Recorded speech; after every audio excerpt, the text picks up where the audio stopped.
কেন দুষ্টমি করতেছো? আর তুমি পেঁয়াজের ইসের উপর উঠে বসছো কেন দুহা?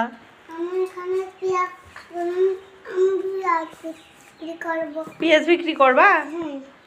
কত করে কেজি পেঁয়াজ? 10 কেজি। কয় টাকা কেজি? সরেও কি লেখা আছে বুঝতেছি না তো। তো আমি আজকে আপনাদেরকে একটু দেখাবো যে আমি আসলে অল্প পরিসরে কয়েকটা পোলট্রির ছাপ পুষতেছি। তো এগুলা আসলে কয়েকদিন বয়স হবে, আজকে দিয়ে 6 দিন বয়স হবে। মাশাআল্লাহ আলহামদুলিল্লাহ বেশ ভালোই বড় হয়েছে। আর হচ্ছে 15টা আছে এখানে। এটা হচ্ছে আমাদের বাসার এই বাথরুমটা হচ্ছে এখনো কমপ্লিট করা হয়নি। তো এই বাথরুমটা যেহেতু ফাঁকাই আছে, তো দুহার আব্বু বললো কি গন্ধতে নাকি থাকাই যাবে না। তো আমি হচ্ছে রেগুলার এটা পরিষ্কার করি, আর এরা এখনও ছোট, তো যার কারণে গন্ধ তেমন হচ্ছে না। তবে একটু বড় হলে দৈনিক সকালে উঠে একটু গুঁড়া দেব, গুঁড়া দিয়ে সকালে করে চেঞ্জ করে নেব। তো মুরগিগুলো মাশাআল্লাহ বেশ ভালোই এখনও খাওয়া দাওয়া করতেছে, খাবার পানি টানি দিয়ে দিয়েছি। আর কোনো ওষুধ ভ্যাকসিন কোনো কিছু এটাতে দেবো না, শুধুমাত্র ফিডের মধ্যেই নাকি অনেক থাকে। তারপরে আমরা তো পোলট্রি বাজার থেকে কিনে খাই না, ওই ব্রয়লার মুরগি তো বাজার থেকে কতই কিনে খাই। তো ওগুলাতে তো আরও অনেক বিষ থাকে। তো আমি এটাতে কোনো কিছুই করব না, ভ্যাকসিন না, কোনো ওষুধ না, কোনো ভিটামিন না, কোনো কিছুই না। এরা নিজ গুণে যতটুক বাড়বে। আমি শুধু আমার মতো খাবার আর পানিটা এসে দিয়ে যাব। আর আমি হিসাব করলাম, মানে আমি সবশেষে একটা হিসাব আপনাদেরকে দেখাবো যে 15টা পোলট্রিতে আমার কয় টাকা খরচ হইলো।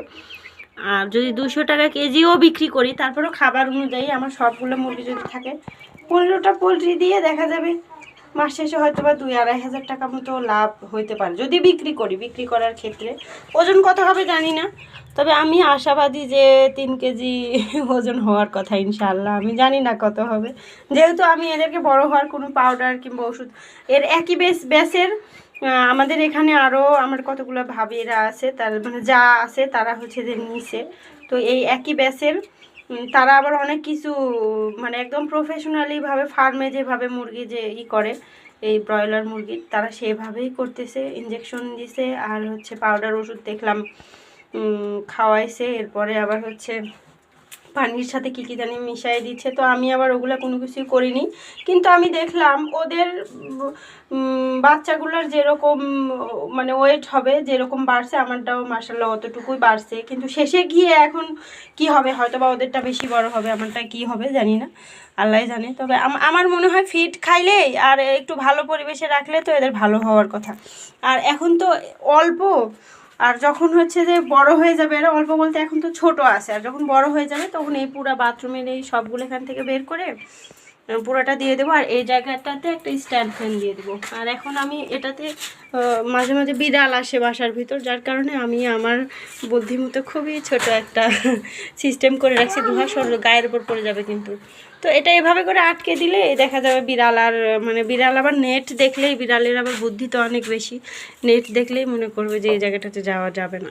আমি যখন বাসায় থাকি না ওই টাইমটায় এইটা শুধু আটকে দিয়ে যায়, আর এই গেটটা সবসময় খোলাই থাকে। আর গন্ধ কিন্তু তেমন নাই এখানে। তো দেখা যাক, আমি অবশ্যই হিসাব সহ 15টা মুরগিতে আমার কয় টাকা খরচ হইলো সবশেষে শেয়ার করব আপনাদের সাথে। আর এই তো এখন হচ্ছে বিকাল টাইম, একটু বাইরে বের হবো ধ্যানকে নিয়ে। আমার ছেলেটা একটু অসুস্থ, সবাই আমার ছেলেটার জন্য একটু দোয়া করবেন। আব্বু সোনা পাখি টিয়া এদিকে আসো, পেঁয়াজ এমনি ফেলো না বাবা। দোয়া আল্লাহ হাফিজ বলে দাও তো। আল্লাহ হাফিজ বলো। তোমার পেঁয়াজ বিক্রি করা লাগবে 40 টাকা। 40 টাকা? 40 টাকা না, তারও বেশি বাবা। আর আমাদের পেঁয়াজগুলো সব বিক্রি করে দিয়ে এই 2 খাসি রাখছি হচ্ছে বাড়িতে খাওয়ার জন্য। আর পেঁয়াজ দেখা যাক আবার নতুন পেঁয়াজ ওঠার আগে পর্যন্ত এই দিয়েই হয়ে যাওয়ার কথা। আল্লাহ হাফেজ। আল্লাহ হাফেজ।